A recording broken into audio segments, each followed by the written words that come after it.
देखो भैया, प्लेटो बाबा का नाम बहुत ही ज़्यादा ख़राब किया गया है कि प्लेटो हेटेड आर्ट। मैंने भी यूज़ किया है अपने लेक्चर्स में, वीडियोस में, प्लेटो हेटेड आर्ट। लेकिन आज हम पर्दाफाश करेंगे कि वो सही में आर्ट को हेट करते थे या फिर ये एक अफवाह है, या इसके पीछे का मीनिंग क्या है, इसके पीछे क्या राज छुपा हुआ है। तो ये लेक्चर पूरा ज़रूर देखना, तभी कुछ अंदर जाएगा। वरना अगर आधी इन्फॉर्मेशन के साथ बाहर निकलोगे तो दुनिया फिर भैया चांटे मारती है। तो भैया बहुत उम्दा, बहुत आला। क्या चल रहा है भाई? सब कुछ बढ़िया चल रहा होगा, ठीक चल रहा होगा, और काफ़ी अच्छा रिस्पांस। शुक्रिया पिछले लेक्चर के लिए, फ्री विल। और शुक्रिया इसलिए कि तुम लोगों ने उसको प्यार दिखाया। आगे वो और लोगों को दिखा होगा जिनको ज़रूरत होगी, जिन तक कंटेंट पहुंचना ज़रूरी है। तो यही हमारा मकसद, यही हमारा विज़न। जहाँ जहाँ फ़िलॉसफी पहुँचा सकते हैं पहुँचाई जाए, ठीक है। ये ऐसा नहीं है कि पान पराग तंबाकू की तरह फैला दिया। मतलब जो लोग चाहते हैं फ़िलॉसफी पढ़ना, ही नहीं ज़बरदस्ती घुसेड़ रहे हैं लोगों के अंदर। आज का मुद्दा हमारा है प्लेटोज एस्थेटिक्स। क्या कह रहे थे भैया प्लेटो बाबा का सीन सिंपल सा था कि प्लेटो को मिसअंडरस्टैंड कर लिया जाता है, या फिर प्लेटो सही में कर रहे थे कुछ ना कुछ भसड़बाजी लेके एस्थेटिक्स को। अब प्लेटो हेटेड आर्ट, जब मैंने फ़िलॉसफी पढ़नी शुरू करी थी तो यही चीज़ सुनी थी कि भैया प्लेटो हेटेड आर्ट। जब तुम अच्छे से घुसोगे फ़िलॉसफी में तब तुम्हें समझ में आएगा कि लोग कितना ज़्यादा मिसकंसेप्चुलाइज कर देते हैं या कितना ज़्यादा मिस इंटरप्रेट कर लेते हैं किसी भी फ़िलासफ़र की फ़िलॉसफी को। और वो भी जब तुम्हारे हो बाबा प्लेटो, जो कि इतने साल पहले थे। और वो बात जैसे चाइनीज़ विस्पर होता है, एक कान में कहो, दूसरे कान में कहो, तीसरे कान में कहो, चौथे आदमी तक आते आते कुत्ता बिल्ली बन जाता है, बिल्ली मछली बन जाती है। तो वो वाला सीन कुछ हुआ है प्लेटो के साथ। बट प्लेटोस डायलॉग में ये बात है, और डायलॉग उसके अंदर घुसते हैं, ठीक है, उसके अंदर घुसते हैं।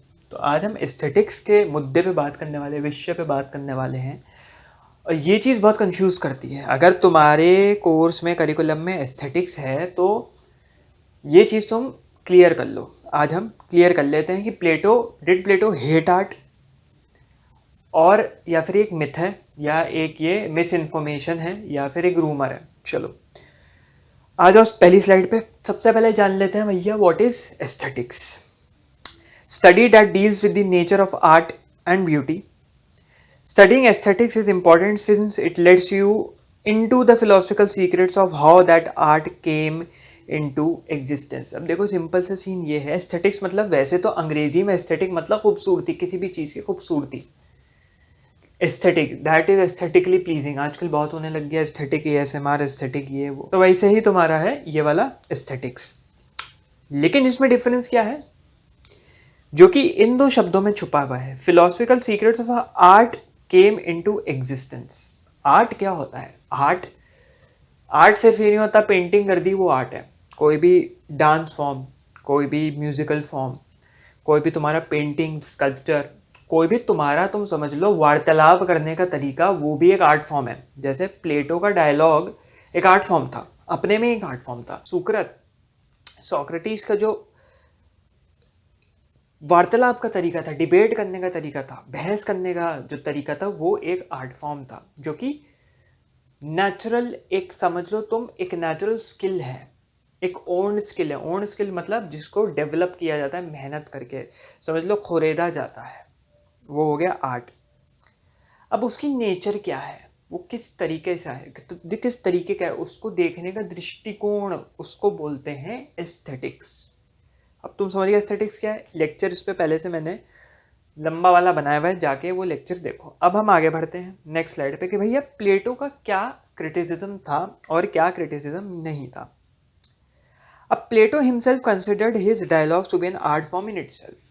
प्लेटो बाबा, अब देखो, जब तुम इस महारत पे पहुंचते हो तो तुम्हारे पास अपना बखान करने का एक तरीका, एक जरिया होता है, अपनी तारीफ के पुल बांधने का, जो भी बोलते हैं। प्लेटो कहते थे कि मेरा जो डायलॉग्स है, डायलॉग मतलब मैंने कुछ कहा, सामने से कुछ जवाब आया, वो एक आर्ट फॉर्म है अपने में। कॉन्वर्सेशन, स्टोरी टेलिंग अपने में एक आर्ट फॉर्म होती है।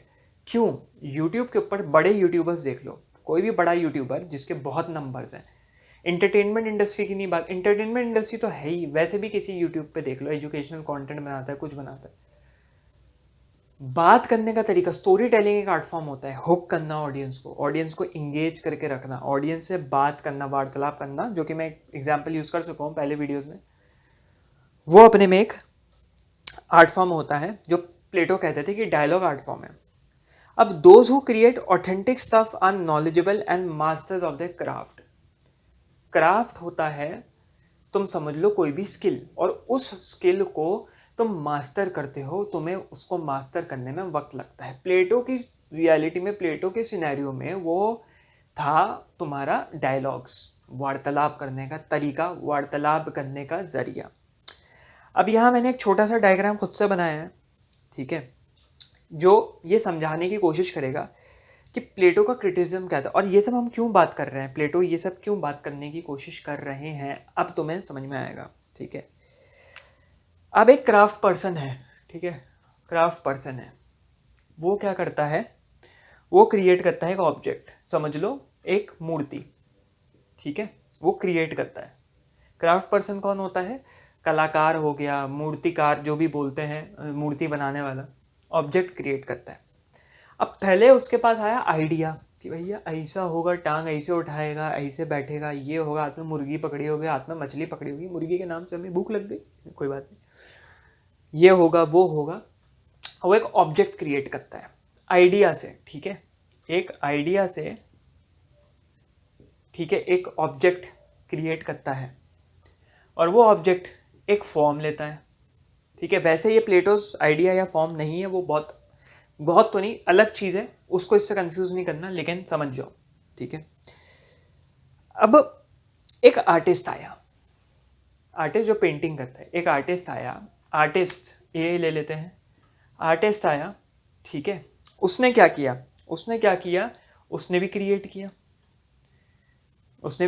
उसने इस फॉर्म को उठा के क्या बना दिया, उसने फॉर्म को उठा के एक पेंटिंग बना दी, समझ रहे हो, एक मूर्ति, जो मूर्ति बनाने वाला होता है, उसने एक मूर्ति बनाई, सोचा पहले ऐसी मूर्ति बनेगी, मूर्ति बनाई, उस मूर्ति की पेंटिंग हूबहू एक आर्टिस्ट ने पेंट कर दी कैनवस पे। अब यहाँ पे प्लेटो कहते हैं कि भाई ये आइडिया भैया ओरिजिनल है, ये ओरिजिनल है 100%, ये मेड इन इंडिया वाला माल है भाई, और ये मेड इन चाइना हो गया। कैसे ये ओरिजिनल है, क्यों, क्योंकि इसमें मोर नॉलेज है, क्योंकि एक क्राफ्ट पर्सन पहले बैठ के सोच रहा है, अच्छा मैं ऐसे बनाऊंगा, मूर्ति ऐसी होगी, ऐसी लगनी चाहिए, वो मूर्ति यूनिक होगी उसी इंसान के लिए, या एक इस पूरे यूनिवर्स में वो एक मूर्ति होगी, क्योंकि उस पर्टिकुलर क्राफ्ट पर्सन ने, मूर्ति बनाने वाले ने उसको उस तरीके से सोचा। अब उसी की अगर हूबहू कॉपी एक आर्टिस्ट करता है तो वो कुछ सोच नहीं रहा, बस उसका कॉपी उतार रहा है। नॉलेज बहुत कम है उसको, नॉलेज है बस पेंट कौन से यूज़ करने हैं, ब्रश, कैनवस, कितने नंबर का पेंट ब्रश, ये वो कौन से पेंट यूज़ करने हैं वो है। तो इनकी नॉलेज ये ओरिजिनल नहीं है, कॉपी है, ठीक है। तो इनकी नॉलेज मोर सुपीरियर है, क्राफ्ट पर्सन की मोर सुपीरियर है दैन एन आर्टिस्ट जो उसको कॉपी कर रहा है। इस वाले आर्ट को प्लेटो हेट करते थे, या इस वाले आर्ट को हेट भी नहीं कहते थे, ये लेस सुपीरियर है, क्योंकि यहाँ किसी नॉलेज का इस्तेमाल नहीं हो रहा है, समझे। अब प्लेटो हेटेड आर्ट, ये कहने के लिए ठीक है कि हाँ हेटेड आर्ट, लेकिन इस तरीके का आर्ट है। उसमें भी हेट मतलब ये नहीं कह रहे थे कि भाई आर्टिस्ट पूरी ही तरीके से जाहिल है, आर्टिस्ट अपना भी काम बनाता है, लेकिन उसके पीछे कोई थॉट प्रोसेस नहीं गया पेंट करने के पीछे, या कोई सामने कोई लैंडस्केप पेंटर है, भाई लैंडस्केप तो है ही। अब उस टाइम पे सुपर नेचुरल जब चीज़ों के बारे में बात होती थी प्लेटो के टाइम में, बोले लैंडस्केप बनाने वाला जो कलाकार है, आर्टिस्ट है, मतलब जो स्कल्प्टर है, जिसने पहाड़ वादियाँ बनाई हैं भैया, वहाँ एक झोपड़ी रखी हुई है, वो है जो है असली माल, तो उसके पास है। तो ये था प्लेटोज एस्थेटिक्स, होपफुली समझ में आया होगा, ठीक लगा होगा तो पता है तुम्हें क्या करना है इस वीडियो के साथ, जो करना है करें आप, और मिलते हैं तब तक किसी अगले वीडियो में, अगले लेक्चर में। धन्यवाद, आप भी कटें हम भी कटें, चलो भैया लग जाओ काम पे।